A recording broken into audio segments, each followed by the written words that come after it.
Carl Jung once said, "The most dangerous psychological mistake is the projection of the shadow onto others." In the storm of everyday life, it's easy to point fingers at the world instead of looking inward.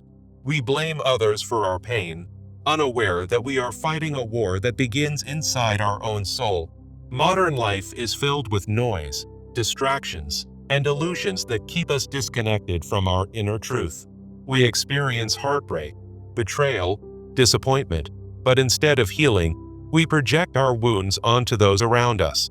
This projection becomes a psychological shield, protecting the ego but preventing real growth. We demonize the other, idealize ourselves, and in doing so, perpetuate the very suffering we wish to escape. When we do not confront our own darkness, it takes shape in our relationships, our judgments, and our fears. We see enemies where there are none and fault in others for traits we dare not see in ourselves. But this path leads only to deeper fragmentation, loneliness, and pain. People become mirrors, not monsters, but the unhealed mind cannot tell the difference. In our need to feel blameless, we unconsciously assign our inner demons to the faces of others. That is the true danger Jung warned of, losing ourselves in illusions of moral superiority.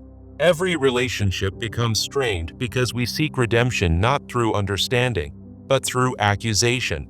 Families fall apart, friendships break, and inner peace is lost in this endless cycle of projection. We think we are protecting our self-image, but we are actually deepening our wounds. The tragedy is not that others hurt us, but that we stay blind to the hurt we carry and inflict. The longer we avoid our shadow, the more powerful and destructive it becomes. Our unconscious fears begin to control our conscious choices, pushing away love, trust, and connection. We become strangers to ourselves, haunted not by others, but by our own disowned parts. Emotional pain is not just about suffering. It often symbolizes a deeper internal wound we have never dared to explore. The shadow includes all aspects of ourselves we reject: our anger, jealousy, fears, and desires hidden from conscious awareness. Shadow is not evil by nature. It's simply the part of us we haven't yet integrated into conscious maturity. Running from the shadow distorts our perception, causing illusions that make us blame others for our own darkness. Projection blinds us. It convinces us that what we reject inside actually exists only in those around us.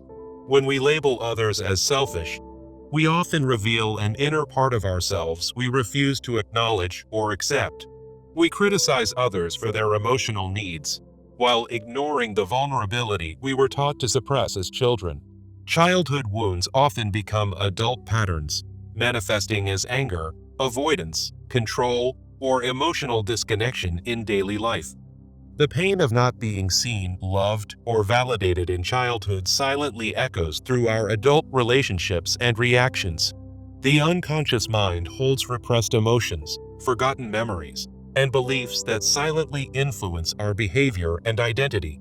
Without self-awareness, we act out old scripts, reacting not to reality but to ancient emotional blueprints within us.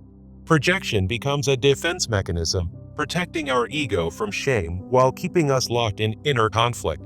Emotional triggers are messengers, not enemies. They signal parts of us that still need attention, care, and healing. True healing starts with the courage to look within, without judgment, and ask what pain we are carrying. Many of our deepest reactions are not about the present. They're echoes of pain we never fully processed. The child who felt unloved becomes the adult who seeks validation through control, perfectionism, or emotional withdrawal. The child who was constantly criticized becomes the adult who unconsciously criticizes others to feel superior. These patterns aren't conscious choices. They're unconscious survival strategies we adopted to protect ourselves from past pain. Until we face the shadow, we will keep repeating cycles of blame, projection, and emotional reactivity in relationships. Healing requires us to own our emotions, understand their origin, and stop expecting others to fix what's inside. To project our pain is to abandon responsibility, placing the burden of our healing onto those who cannot carry it. The world does not owe us healing. Healing is an inner journey only we have the authority and power to begin. The longer we avoid looking within, the more chaos we create around us through blame, denial, and emotional distortion. We see the world not as it is, but as we are, through lenses colored by trauma, shame, and unmet needs. The ego wants to believe it is pure, so it hides flaws by making others the villain in our story. But the truth is simple. What we refuse to confront in ourselves, we unconsciously assign to other human beings. Healing begins the moment we stop asking, "Who hurt me?" and start asking, "What is this pain trying to teach?" Our emotions are not weaknesses. They are guides, revealing what lies broken, abandoned, or misunderstood within the soul. By embracing emotional honesty, we create space for shadow integration and finally stop casting our pain onto others. The more we understand ourselves, the less we need to judge, condemn, or emotionally punish those around us. Projection thrives where self-awareness is absent. It fades when we take full responsibility for what lives inside us. The path to peace is not paved by changing others, but by reconciling with the exiled parts of ourselves. Our inner war ends not through control, but through compassion for the wounded voices we've long tried to silence. Many of our fears are inherited, passed down through generations that never had the chance to heal or reflect. The shadow is not inherited sin. It is inherited silence, pain, and survival patterns mistaken for personality. You do not need to feel ashamed of your shadow. It is part of the human condition, not a personal flaw. What we call flaws in others are often projections of things we're terrified to admit live within us. The angry father, the distant mother, what they denied in themselves, we now carry as part of our emotional burden. True maturity begins when we break this chain, refusing to carry wounds forward into the lives of those we love. Self-awareness is the sacred act of refusing to blame others for pain they didn't cause and cannot heal. Integration of the shadow does not require perfection. It requires presence, humility, and a willingness to witness our darkness without fleeing. Healing is not about becoming flawless. It's about becoming whole, accepting that light and shadow coexist within every human soul. To embrace your shadow is to reclaim lost power, the creative energy hidden behind shame, fear, guilt, and repression. Most people are not evil. They are hurt, afraid, and unaware of the unconscious forces guiding their actions and reactions. The moment you name your shadow, you disarm it, giving shape to what once controlled you from the shadows of denial. Every time we choose self-reflection over blame, we weaken the chains that keep our consciousness bound to destructive cycles. Real strength is not found in control or dominance, but in radical honesty with one's emotions, flaws, and hidden motives. Shadow work is not a one-time process. It is a daily commitment to truth, compassion, and psychological responsibility. The ego resists this path, fearing it will lose control, but the soul welcomes it, knowing healing begins in surrender. When we stop running from our truth, we finally begin to walk toward our freedom, step by trembling step.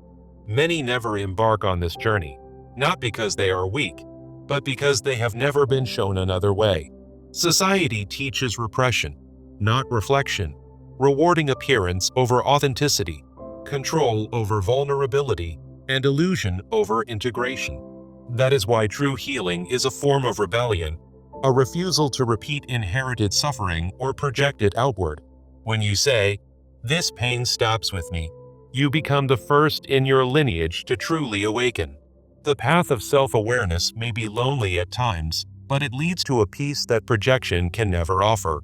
Letting go of blame is not condoning what hurt you. It is choosing to rise above it, not rot beneath it. Forgiveness begins where understanding grows. When you see the wound behind the wound, the fear behind the anger, you are not healing to make others comfortable. You are healing to become the truest, most integrated version of yourself. Every layer of the shadow you embrace brings clarity, depth, and compassion to your presence in the world.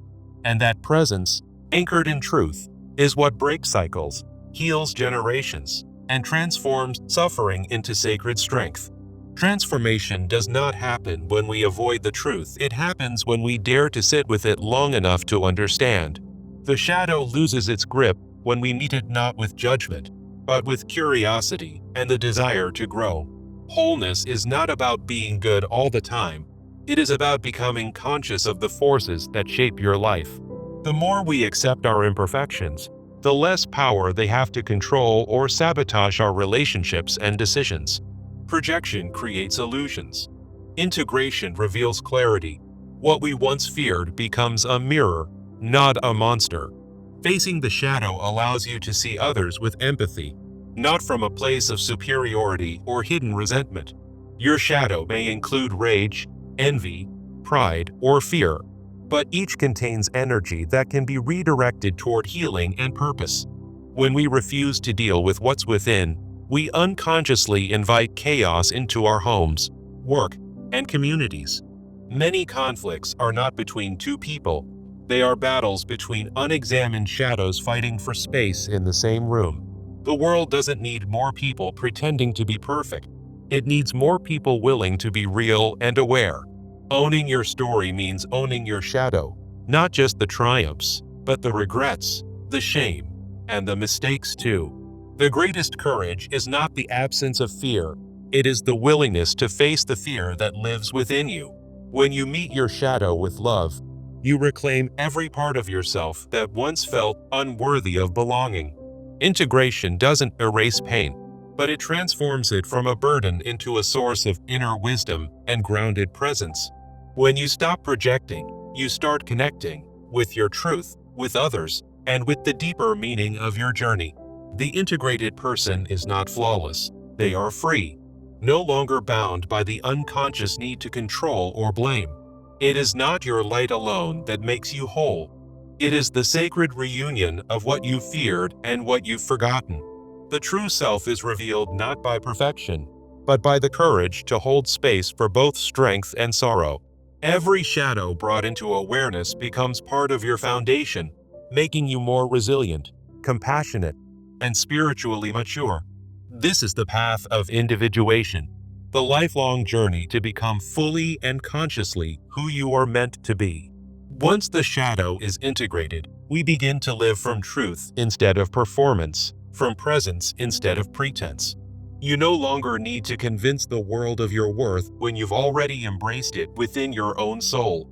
Self-love is not a product of affirmations. It is the natural result of knowing, facing, and accepting your entire self. Projection fades when authenticity rises, when you stop hiding and start living in alignment with what truly matters to you.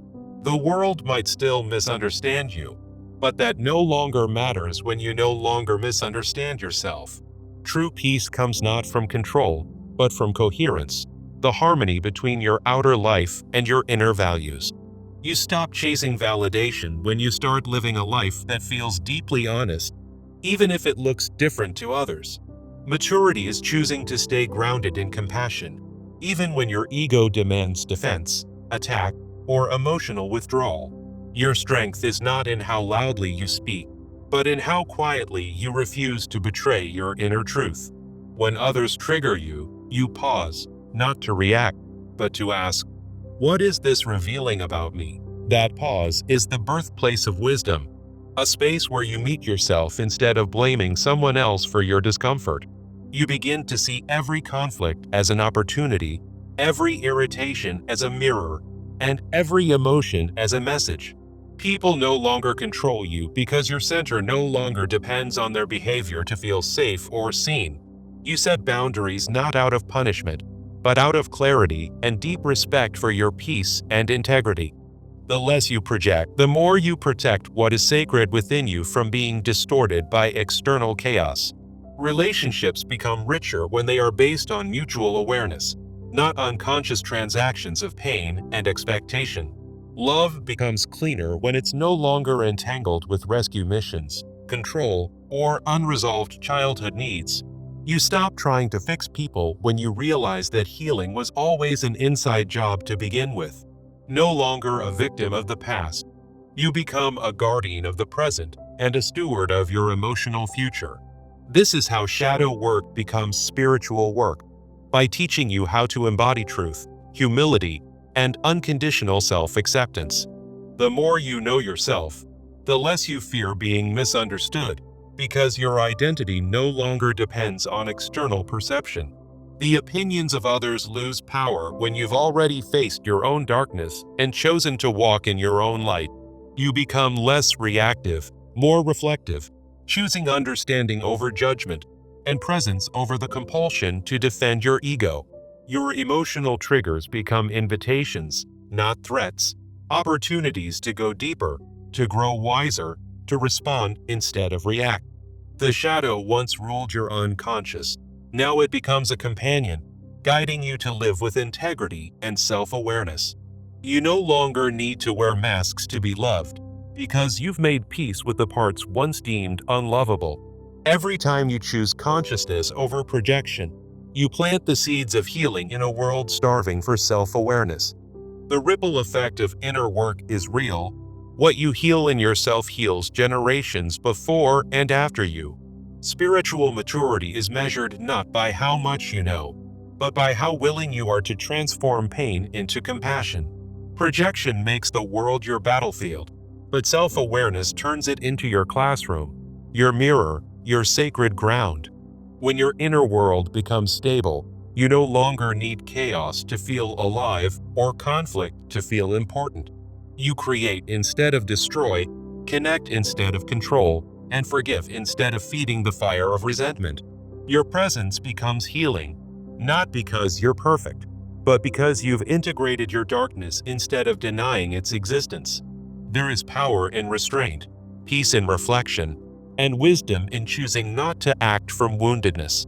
You no longer see enemies, only people carrying their own pain, just like you once did. Projection ends when compassion begins, when you realize everyone is fighting battles we cannot see.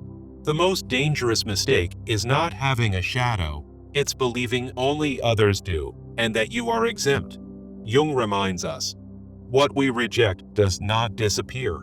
It waits until we have the courage to turn inward and face it. That turning point, the choice to go within instead of lashing outward, is the beginning of inner freedom. And from that freedom grows a life not ruled by fear, but guided by truth, courage, and conscious love.